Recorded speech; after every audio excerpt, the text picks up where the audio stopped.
नमस्कार, स्वागत है आपका। आपके साथ मैं दीपेश बरगले। बात करेंगे कवर्धा हिंसा की, जिसका जिन 3 महीने बाद एक बार फिर से निकल आया है। कवर्धा पुलिस ने मामले में बीजेपी नेताओं की चल अचल संपत्ति की जांच का नोटिस दे दिया है। साथ ही बीजेपी नेताओं को फरार घोषित कर चालान पेश करने की तैयारी की जा रही है। इस घटना से बीजेपी नेताओं में हड़कंप मचा हुआ है। ऐसे में सवाल है, क्या राजनीतिक लड़ाई नोटिस पर आई? कवर्धा मामले में बीजेपी नेताओं की क्या मुश्किल बढ़ चुकी है? क्या नुकसान की भरपाई बीजेपी नेता करेंगे? क्या हिंसा के लिए बीजेपी नेता जिम्मेदार हैं? ऐसे बहुतेरे सवाल हैं जिनके जवाब तलाशने की कोशिश करेंगे। पहली रिपोर्ट देखिए।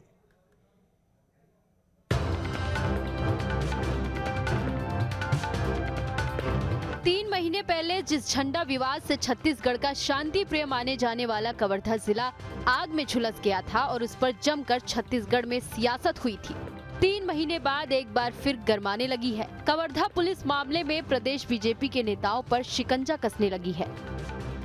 कवर्धा झंडा विवाद पर बीजेपी नेताओं को नोटिस। पूर्व सांसद अभिषेक सिंह को भेजा नोटिस। बीजेपी के 2 पूर्व विधायक समेत 9 को नोटिस। हिंसा के दौरान हुए नुकसान की भरपाई के लिए दिया गया नोटिस। बीजेपी के 9 नेताओं से उनसे संपत्ति की मांगी गई है जानकारी। यही नहीं, पुलिस इन सभी नेताओं पर शिकंजा कसने के लिए इन सभी नेताओं को फरार घोषित कर शिकंजा कसने की तैयारी कर रही है। अब आपको बताते हैं कि क्या था कवर्धा झंडा विवाद। कवर्धा में 3 महीने पहले 2 समुदाय में झंडा हटाने को लेकर विवाद हुआ था। 3 अक्टूबर 2021 को लोहारा नाका चौक झंडा हटाने और लगाने पर विवाद हुआ था। विवाद के बाद 2 युवकों के बीच लाठी डंडों और चाकू चले थे। 5 अक्टूबर को पूरे कवर्धा में हिंसक झड़प हुई थी। विवाद के बाद पुलिस ने पूरे जिले में धारा 144 लागू की थी। बीजेपी नेताओं पर हिंसा भड़काने का आरोप लगा था। दूसरे जिलों से लोगों को बुलाकर हिंसा भड़काने का आरोप लगा था। पुलिस ने मामले में वीडियो के आधार पर आरोपियों की पहचान कर उन्हें गिरफ्तार किया था। गिरफ्तार लोगों में बीजेपी के कई नेता और कार्यकर्ता भी थे। हिंसा को लेकर बीजेपी कांग्रेस नेताओं में जमकर सियासत हुई थी। घटना के बाद मामला धीरे धीरे शांत हो रहा था, लेकिन मामले में नया मोड़ आने के बाद जहां प्रदेश बीजेपी नेताओं की मुश्किल बढ़ गई है, वहीं प्रदेश की सियासत में एक बार फिर उबाल आने की पूरी संभावना बनी हुई है। कवर्धा से सूर्या के साथ टीम न्यूज स्टेट। तो कई सारे सवाल खड़े हो रहे हैं। सवाल ये भी है कि जो लोग लगभग 3.5 महीने से स्वच्छंद विचरण कर रहे हैं, प्रदेश की राजनीति में सक्रिय हैं, अलग अलग मसलों को लेकर थानों में जा रहे हैं, उनके विरुद्ध कुर्की नोटिस आखिर क्या दर्शाता है? क्या उन्हें फरार मान लिया गया है? जो तहसीलदार को कुर्की के लिए नोटिस दिया गया है कि इनकी संपत्ति की जानकारी हमें दें ताकि हम कोर्ट में बताएं, ये प्रक्रिया जो है वो कई सवाल खड़े करती है। आज उसी को समझने की कोशिश करते हैं। डॉक्टर सत्यप्रकाश शर्मा जी हमारे साथ जुड़ चुके हैं, वरिष्ठ पत्रकार हैं। सर, बहुत बहुत स्वागत है आपका। राजीव चक्रवर्ती जी हमारे साथ हैं, बीजेपी के प्रवक्ता हैं। राजीव जी, आपका बहुत बहुत स्वागत है। और अनिल सिंह चौहान जी हमारे साथ हैं, कांग्रेस के नेता हैं। अनिल जी, आपका भी बहुत बहुत स्वागत है।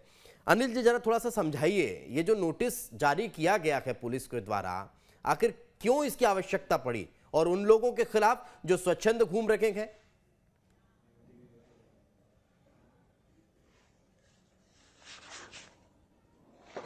देखिए, मैं आपको ये बताना चाहता हूं सर कि ये जो घटना है, इसमें शांतिपूर्वक रैली के लिए भारतीय जनता पार्टी ने बकायदा आवेदन दिया था और उसको धारा 144 के बाद भी उसकी मंजूरी हुई थी।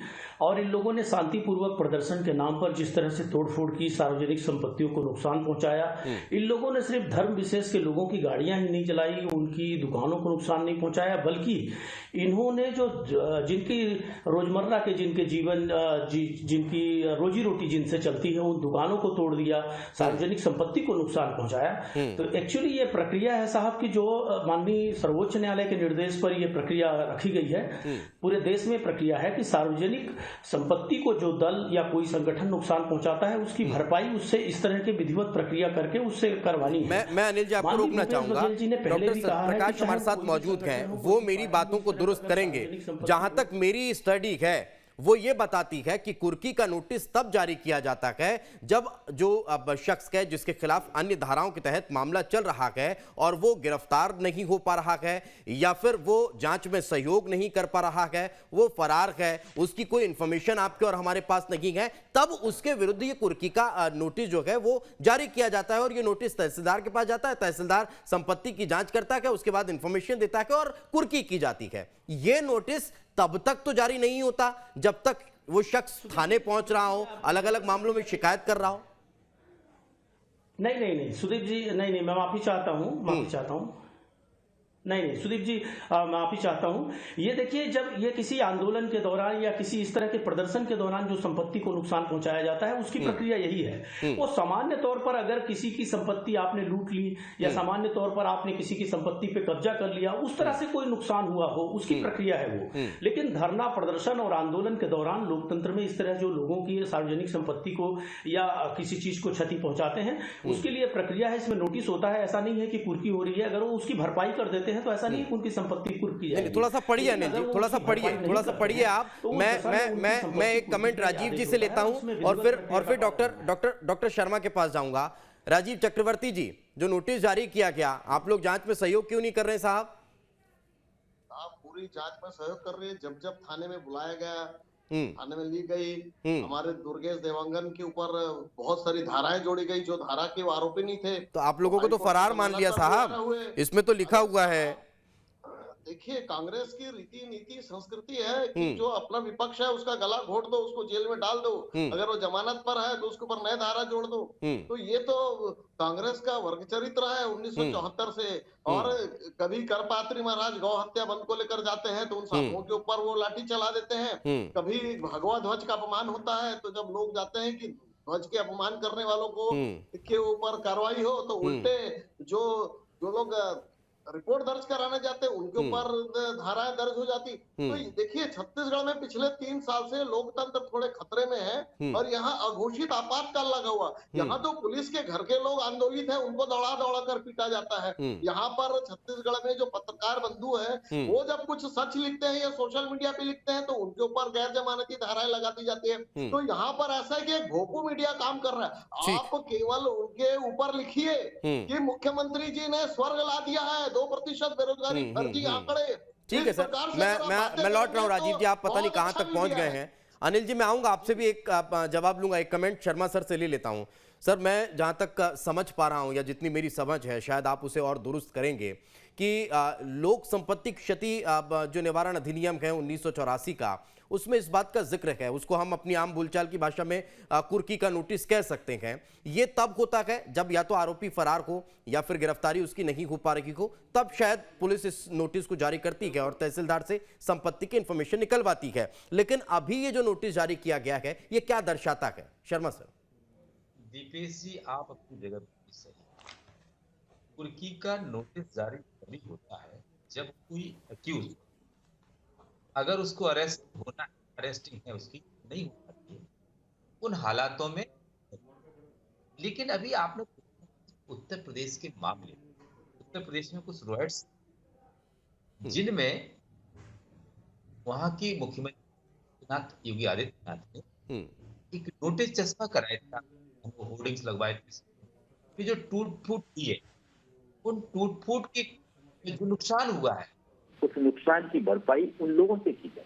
शायद आपको याद होगा जी, ये कहीं ना कहीं, देखिए, जब भी कोई किसी सांप्रदायिक माहौल गर्म होता है और सांप्रदायिक माहौल गर्म होने पर जो एक्शंस होते हैं उसके हमेशा कुछ राजनीतिक मायने होते हैं। देखिए, ये तो पक्की बात है, चाहे कोई सा भी संप्रदाय हो।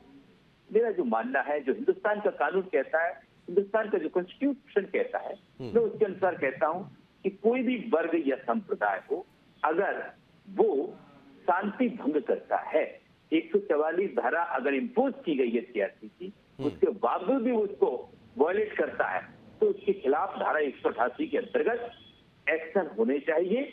और चाहे वो किसी भी स्थिति तक का पद का अधिकारी न क्यों ना हो। आखिर ये अभी जो मामला आया है, कहीं ना कहीं इसको हम एक ऐसे माहौल से जोड़ सकते हैं, क्योंकि अभी छत्तीसगढ़ की जो गवर्नमेंट है, सीएम छत्तीसगढ़, कहीं ना कहीं ये जो आप देख रहे हैं कि उत्तर प्रदेश के चुनाव को वो लीड कर रहे हैं और कांग्रेस एक सेकुलर पार्टी मानी जाती है। जो घटनाक्रम कवर्धा का हुआ है अक्टूबर में, वो घटनाक्रम पूरी दुनिया ने, जो एक्टिव लोग हैं उन्होंने देखा है कि शुरुआत कैसे हुई, कहां पहुंचा और किन हालातों में एक शांति का टापू कहे जाने वाले क्षेत्र इस हालात में जूझ गया। तो ऐसे लोगों के खिलाफ, चाहे वो किसी भी संप्रदाय के हों, उनके खिलाफ वाजिब एक्शन होना ही चाहिए। लेकिन अभी ही क्यों आप एक सवाल मुझसे पूछ दिया, पहले तो आप देखो दुरुस्त है, आप जो कह रहे हैं वो परफेक्ट कि इन मामलों में जब कोई इसमें एफआईआर अगर है, एफआईआर है तो आप चालान पेश करने जा रहे हैं, तो चालान पेश करने जा रहे हैं तो आपको अरेस्ट नोटिस जारी, अरेस्ट के लिए नोटिस देना चाहिए था कि भैया आपको अरेस्ट कर रहे हैं, पुलिस को इन्फॉर्म करना चाहिए, पुलिस पार्टी को इन्फॉर्म करे। ऐसा कुछ हुआ नहीं है, डायरेक्ट आप संपत्ति को करें। कांग्रेस के प्रवक्ता इस चीज को कह रहे हैं कि सुप्रीम कोर्ट के डायरेक्शन है, शायद मुझे आइडिया नहीं है कि सुप्रीम कोर्ट ने ये डायरेक्शन हो सकता है। मैंने जो पढ़ा है वो इस धारा के तहत यही बताया जाता है, ये सीधा सीधा कुर्की का नोटिस है जो तहसीलदार को बताते हैं कि आप संपत्ति की इंफॉर्मेशन लेकर इन्फॉर्म करें ताकि हम कोर्ट में इसके लिए अब बताएंगे कि ये संपत्ति हमारा आरोपी फरार है और हम उसकी संपत्ति कुर्क करना चाह रहे हैं, तब कुर्क का नोटिस जो है वो कोर्ट जारी करेगा। अभी तक की मेरी जो स्टडी है वो ये है। दीपेश जी आप बिल्कुल सही है, बिल्कुल सही है। देखिए ये ना केवल क्रिमिनल केसेस में बल्कि जो प्रॉपर्टी के केसेस भी होते हैं, जैसे आपने देखा होगा जब कोई आदमी टैक्स नहीं देता है या कहीं का कोई जो उस पर जुर्माना इम्पोज होता है वो नहीं भरता है, तो आरआरसी जारी होती है, तहसीलदार जारी करता है। आरआरसी का मतलब यही होता है कि उसकी कुर्की आदेश है।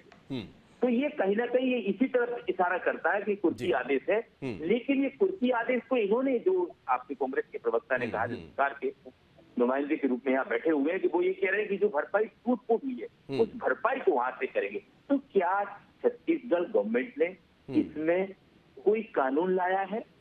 क्या कोई रिसेंटली बिल पास किया है कि भविष्य में जो भी, देखो ये धारा 188 तो कहती है, धारा 188 में ये नहीं कहती कि जो टूट फूट हुई है उसकी भरपाई उसके द्वारा की जाएगी, नहीं, भरपाई तो जो कोर्ट डिसीजन देगा उसके आधार पर होगी। लेकिन कई राज्यों ने इन मामलों में धारा 188 के उपयोग को और आगे करते हुए ये चीज की है, जैसा कि मैंने अभी आपको यूपी का उदाहरण दिया है। ये सच्ची बात है। तो अब आप ये कुछ राजनीतिक मायने मध्य प्रदेश में भी इसको लेकर अब जो काम है वो हुआ है और अब उस पर मध्य प्रदेश कैबिनेट ने भी मोहर लगाई है। मैं लौटूंगा आपके पास सर, मैं कई और सवाल के साथ लौटूंगा, कई और जिज्ञासाएं जो आप लगातार शांत कर रखेंगे उन्हें लेकर लौटूंगा। अनिल जी, सवाल यहीं से खड़ा होता है कि क्या जो लोग 5 तारीख का एक तस्वीर आपने भी देखा होगा, उस तस्वीर में इन 9 लोगों में से वो नेता बीजेपी के नजर आ रहे हैं जो पुलिस के साथ क्राइम की बैठक में मौजूद हैं, किसी मसले को लेकर गए थे शिकायत लेकर, और वो लोग पुलिस के सामने बाकायदा बैठे हुए हैं, पुलिस उनसे वार्तालाप कर रही है, समस्याओं को सुन रही है, ज्ञापन ले रही है, बाकायदा पुलिस के साथ बैठकर वो बात कर रहे हैं, उसके बाद अपने घर के लिए रवाना हो जाते हैं। जब इतना सब हो रहा है तब पुलिस उन्हें गिरफ्तार नहीं कर रही है, गिरफ्तारी के लिए कोई नोटिस जारी नहीं कर रही है, उनसे इस मसले की क्षतिपूर्ति के लिए कोई नोटिस जारी नहीं किया गया, डायरेक्ट आप ये नोटिस तहसीलदार को दे रखे हैं कि आप इनकी संपत्ति की इंफॉर्मेशन हमको दे दीजिए, इसका औचित्य क्या है सर? अनिल जी। अनिल जी, लौट रहा हूं राजीव जी, आ रहा हूं। अनिल जी। दीपेश जी, क्या होता है कि ऐसे जो धार्मिक मामले होते हैं इस तरह से जो धार्मिक उन्माद के मामले होते हैं, इस तरह से जिसमें सामाजिक समरसता बिगड़ सकती है, इसमें पुलिस भी, भले ही वो जो व्यक्ति जो आरोपी हो, कई बार वो उनके समक्ष अपना बयान देने, अपना पक्ष रखने के लिए आता है, लेकिन पुलिस ऐसी परिस्थितियों में लॉ एंड ऑर्डर को ध्यान में रखकर और बहुत सारी परिस्थितियों को ध्यान में रखकर गिरफ्तारी दर्शाती है, गिरफ्तारी करती है। कई बार तो कई ऐसे वीआईपी हैं जिनके खिलाफ अपराध कायम है, हमने पूर्व में भी देखा है, और उनके पुलिस प्रोटेक्शन देके उनकी सभाएं होती हैं, उनके कार्यक्रम होते हैं, लेकिन ऐसे मामलों में उनकी गिरफ्तारी नहीं की जाती है। तो ये सिर्फ उनके सामने बैठने का मुद्दा नहीं, ऐसा पहले भी कई बार हुआ है। कई मामलों में ये चीज देखना पड़ता है कि फिर से सामाजिक सौहार्द खराब ना हो, लॉ एंड ऑर्डर खराब ना हो। अब देखिए क्या है, जो दीपेश जी, जो ये मामला है कि कुर्की का, राजीव जी आपको फिर दीपेश जी मौका देंगे, मैं अपनी बात रख लूं, उसके बाद आप अपनी बात रखिएगा, एक अच्छा सौहार्दपूर्ण परिचर्चा हो जाए। मैं देखिए दीपेश जी ये मानता हूं कि लोक संपत्ति के जो अधिनियम इसमें लगाए गए हैं, जो नुकसान इन लोगों ने किया है, उसके तहत मैं फिर अपनी बात पर कायम हूं कि वो प्रक्रिया अलग है कि इनकी गिरफ्तारी होगी और बाकी चीजें होंगी। एक पूर्व तैयारी सरकार कर सकती है, तहसीलदार कर सकते हैं, उनकी संपत्ति का पता लगा सकते हैं और उसमें तब लगाएंगे ना जब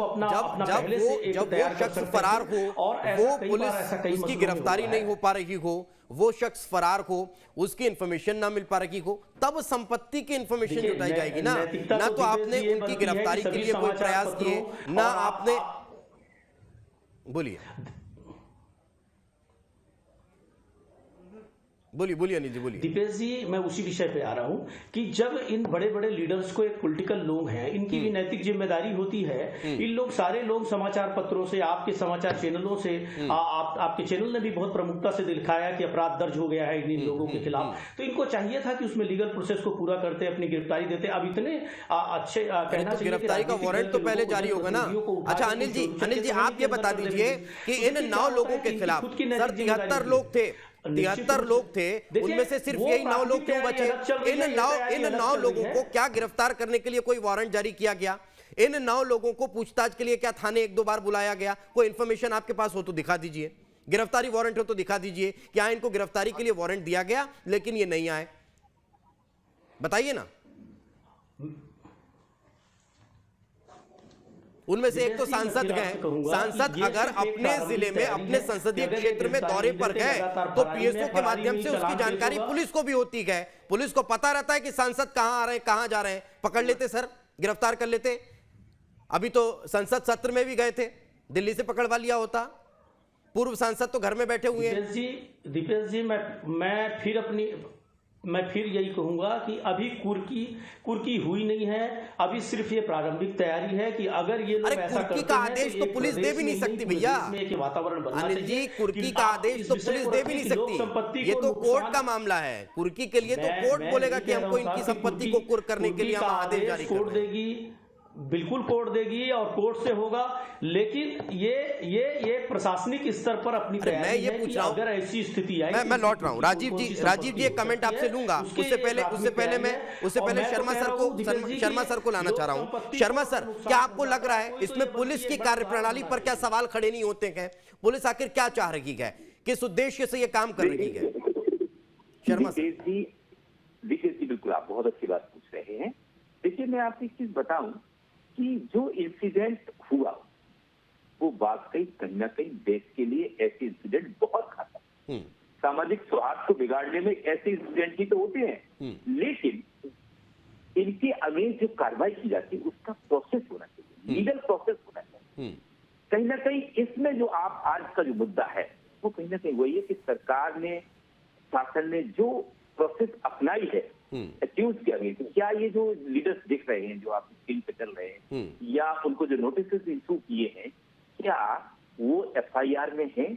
अगर एफआईआर में है तो फिर उसकी पूरी प्रक्रिया होती है। किसी भी सेक्शन के अंतर्गत अगर कोई एफआईआर होती है तो पहले उसमें इन्वेस्टिगेशन होता है। जब उसमें सांसद, विधायक या कोई अधिमान्य पत्रकार जैसे लोग अगर होते हैं, सामाजिक कार्यकर्ता, तो पहले उनका इन्वेस्टिगेशन होता है। इन्वेस्टिगेशन के बाद फिर जब इन्वेस्टिगेशन कंप्लीट होने के बाद फिर अरेस्ट वारंट जारी किया जाता है कि भैया अगर वो धाराएं कुछ इस प्रकार की हैं जिसमें अरेस्ट बहुत जरूरी हो। नहीं, मेरा सवाल इसलिए सर ये, क्योंकि जिन 73 लोगों पर ये अलग अलग धाराओं में मामले दर्ज किए गए, उनमें से 64 तो गिरफ्तार कर लिए गए। ये 9 स्वच्छंद हैं जिन्हें अब आप फरार बताकर कुर्की के लिए तहसीलदार को जानकारी जुटाने के लिए कह रहे हैं, तो फिर इन्हें गिरफ्तार कर लीजिए ना। कहां परेशानी आ रही है? ये महत्वपूर्ण सवाल है। आपने इन 9 को तो छोड़ दिया, 64 को गिरफ्तार कर लिया और सेम धाराएं सब पर हैं। 64 को जो गिरफ्तार किया था वो उन्होंने सीसीटीवी फुटेज के आधार पर किया था। आपको पता होगा कि वो 70-73 थे, उसमें से ये और 9 ये बचे थे। तो ये क्या है, ये बड़े पॉलिटिकल लीडर हैं, भाजपा के लोग हैं, ये वहां इसको लीड कर रहे थे। ये माना ही जा रहा था। देखिए, मामला आप थोड़ा सा पॉलिटिकल में आइए। जी एक्चुअली क्या है कि जब भी कोई धार्मिक उन्माद से रिलेटेड कोई मामला होता है तो भाजपा उन मामलों को पॉलिटिकल गेन करने में कभी नहीं चूकती। लेकिन छत्तीसगढ़ की गवर्नमेंट इन मामलों को कहीं ना कहीं दबाने का बड़ा प्रयास करती है और वो एक ऐसी छवि बनाना चाहती है कि हम सॉफ्ट हिंदुत्व की तरफ तो है ही, साथ ही हम सेकुलर भी हैं। तो ये कहीं ना कहीं उस चीज पर अटैक है ये बेसिकली। आप इसको मान के चलिए कि कहीं ना कहीं भाजपा के अगर भविष्य में इस प्रकार की कोई अलग एक्शन हो, यानी कि कोई धार्मिक उन्माद जैसी स्थिति निर्मित होती है, तो भाजपा को के लीडर्स को एक अलर्टनेस है, जिसके कारण ये नोटिस इशू किए गए। नहीं तो अदरवाइज अरेस्ट करने का मामला होता तो अरेस्ट करना कौन सी बड़ी बात थी। बिल्कुल, यही सबसे बड़ा सवाल है कि आखिर आप जब उन 64 को अरेस्ट कर सकते हैं तो फिर इनको कैसे छोड़ सकते हैं, ये बड़ा महत्वपूर्ण। आपने सही कहा, आपने सही कहा। प्रक्रिया जी प्रक्रिया कहीं ना कहीं से यहाँ सवाल खड़े कर रही है। राजीव जी से कमेंट ले लेता हूँ। राजीव जी, क्या लग रहा है, बीजेपी इससे फायदा लेने के मूड में है या फिर कहीं कोई हड़कंप की स्थिति है कि आखिर संपत्ति का नोटिस कैसे दे दिया? हम लोग तो जेल में बिता के आए हैं, 1974 में भी इनका आपातकाल देखा है।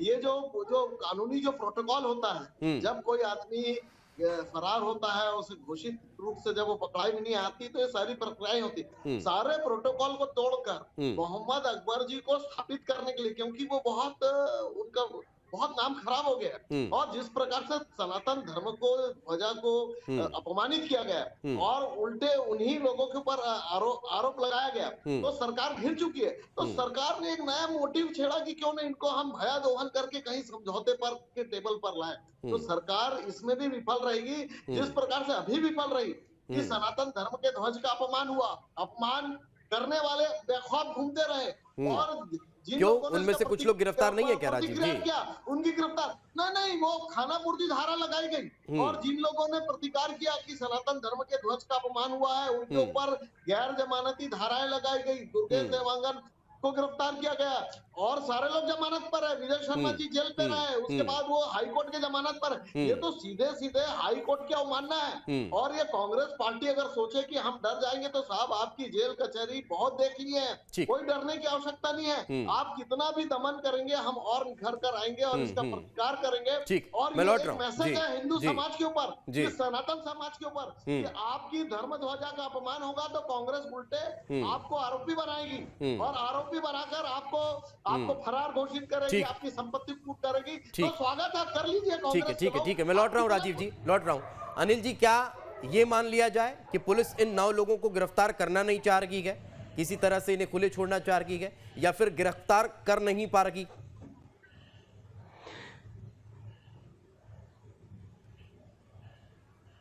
देखिए दीपेश जी, मैं फिर कहूंगा कि वीडियो फुटेज और सारे तथ्यों के आधार पर बहुत सारी गिरफ्तारियां हुई हैं। बड़े जनप्रतिनिधियों को गिरफ्तार करने की प्रक्रिया, उनको बड़े जनप्रतिनिधियों को गिरफ्तार करने में लॉ एंड ऑर्डर की स्थिति, सारी चीजों को ध्यान में रखते हुए पुलिस काम कर रही है। और बार बार जिस चीज को मुद्दा बनाया जा रहा है, लोक संपत्ति का जो अधिनियम है, जो कुर्की का या वसूली का, पुलिस अगर जानकारी मांग रही है तो जानकारी मांगना दोष नहीं है साहब, जानकारी मांगने में कोई दोष नहीं है। यहाँ कार्रवाई चालू नहीं गई है। पुलिस का वो काम है कि अगर उसने जानकारी मांग ली तो हुआ क्या। अब रह गया बात में चक्रवर्ती जी के बात मैं इसलिए कह रहा हूँ, अकबर जी को टारगेट नहीं अनिल जी मैं इसलिए कह रहा हूँ कि जिनके ऊपर धारा 147, 148, 149, 109, 353, 332, 153 ए, 188, 295, 427, 120 बी, इन धाराओं के तहत जिन शख्स के ऊपर मामले दर्ज हों उसको आप पहले ना तो नोटिस भेज रहे हैं गिरफ्तारी का, तो फिर क्या ये 9 लोग ये मान लिया जाए कि इन्हें स्वच्छंद छोड़ना है, इन्हें गिरफ्तार करना नहीं है, दूसरे मसलों को लेकर कार्रवाई करते रहिए। 3.5 महीने बाद अब आपको ये आ जाए कि तहसीलदार को नोटिस जारी कर देना। सर क्या मतलब, चाह क्या रही है पुलिस?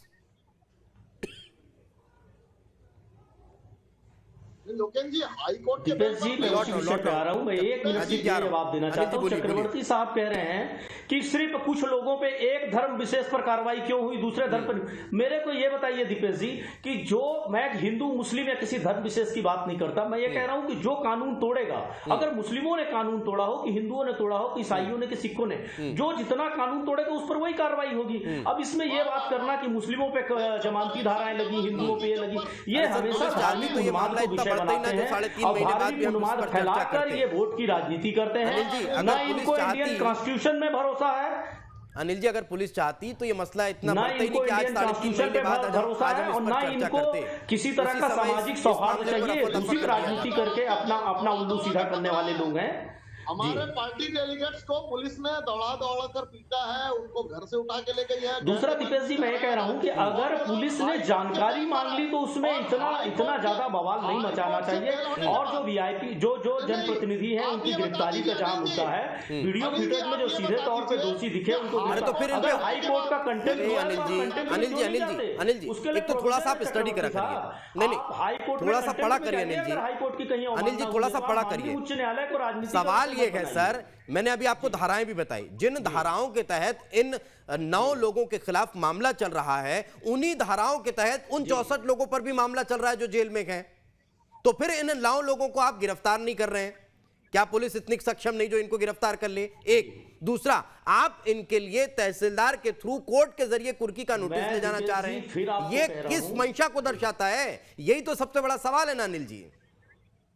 दाल में काला नहीं, पूरी काल डाली है। ये चाहते कि विपक्ष का गला घोट दे। दीपेश जी, मैं फिर उसी विषय पे कह रहा हूँ आपको कि अगर किसी गिरफ्तारी से सामाजिक सौहार्द बिगड़ सकता है, पुलिस सारी चीजों को देखती है कि कौन सी गिरफ्तारी पहले जरूरी है, किस व्यक्ति की गिरफ्तारी से फिर मामला खराब हो सकता है, लॉ एंड ऑर्डर की स्थिति बन सकती है। कोई जनप्रतिनिधि अगर बड़े स्तर पर है, संवैधानिक पद पर है, तो कौन कौन सी, जैसे किसी विधायक को विधानसभा चलते बहुत अच्छी बात है सर, पूर्व मुख्यमंत्री जेल में बंद हो जाते हैं और यहाँ आप पूर्व सांसदों को गिरफ्तार करने में इतना सोच रहे हैं। बहुत बढ़िया सर। देश में पूर्व मुख्यमंत्रियों को जेल में डाला जा सकता है, पूर्व केंद्रीय मंत्रियों को जेल में डाला जा सकता है, और आप ये सोच रहे हैं कि यहाँ पूर्व विधायक को हम गिरफ्तार कर लेंगे तो क्या हो जाएगा? लेकिन पुलिस की जो कार्रवाई है सर, उस पर सवाल खड़े होते हैं कि आखिर सिर्फ इतनी बात है कि इस कार्रवाई को इस तरह से घुमाकर क्यों किया जा रहा है? कदम रख रही है और कानून, इनको भारतीय जनता पार्टी को फिर धार्मिक सांप्रदायिक रंग देने का मौका नहीं देना चाहती पुलिस, सिर्फ इसलिए फूक कर कदम रख रही है। सारे लोगों की गिरफ्तारी ये लगता है ना कि अगर इन 9 लोगों को गिरफ्तार किया गया तो इसका सीधा फायदा बीजेपी को हो जाएगा। नहीं, ये आप मान रहे हैं ना कि अगर इन 9 को गिरफ्तार किया गया तो सीधा फायदा बीजेपी को होगा? मानते हैं ना? देखिए, गिरफ्तारी से बीजेपी को फायदा नहीं हो जाएगा साहब। बीजेपी फिर तो आप लोग गिरफ्तार नहीं कर रहे हैं, इसीलिए तो मसले को घुमाया जा रहा है। चलिए सर, समय का अभाव है, नहीं तो इस पर और आगे भी हम चर्चा को बढ़ाते। शर्मा सर से एक और कमेंट लेना था लेकिन वक्त अब इजाजत नहीं दे रहा है। बहुत बहुत शुक्रिया आप तीनों मेहमानों का हमारे साथ चर्चा में जुड़ने के लिए। लेकिन फिर वही सवाल है कि आखिर इस तरह की जो प्रक्रियाएं हैं वो क्यों अपनाई जाती है, जिन पर सवाल खड़े होते हैं। इसी के साथ हमारे इस खास पेशकश में आज फिलहाल इतना ही। दीजिए इजाजत, नमस्कार।